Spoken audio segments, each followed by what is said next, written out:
Hey guys, we're going to go over dips today. Dips is a difficult arm strengthening movement, gymnastic movement, and we're going to go over the ring progressions as well as the straight bar progressions, okay?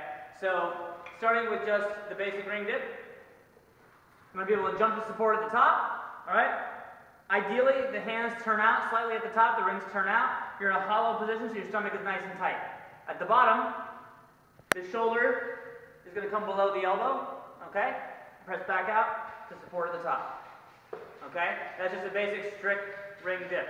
So, what we're doing for reps, you can actually use a kipping motion. We're going to use the hip to help drive us upward, much like a kipping pull-up, okay? Just to show you what that looks like. Come up to the top, support, bottom, and then drive up to the top. One more time, okay? Notice I bring my knee and chest together, drive open the hip at the same time that I press, okay? A lot of people will find themselves kind of flicking their foot. It's hip that you want to utilize, okay? So, when we want to scale the rings, there's two different ways that we can do it.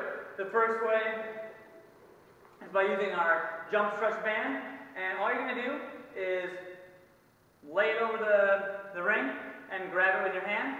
Same thing on the other side. I like to encourage people to have the rings high enough so that they can put their foot in to use it instead of their knee. The knee doesn't really help you through the top range of motion, and I want to see people really lock out at the top. So put your foot in is what I prefer, okay? And then jump to the top, still get those rings turned out, come to the bottom, good depth, and drive out, all right?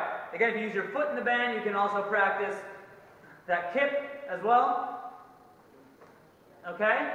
So, you can also put your knee in, but again, at the very top of the dip, you don't get a lot of help. You can see the band doesn't really help you much there. And the top of the dip, really locking the elbow out, is what I want to see. That's what I want to see people do, is not just getting to the top and the arm is almost straight, but I want to see it truly locked out. Okay? So, the rings are that nice dynamic plane. Some people are just going to need to train that support position at the top. A good way to do that is by lowering the rings down.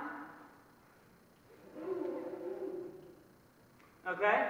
And then you can work that support position. Start support, get comfortable here, and you can work progression by lowering yourself down and pressing yourself back out. Notice I can still walk and turn the rings, lower and press.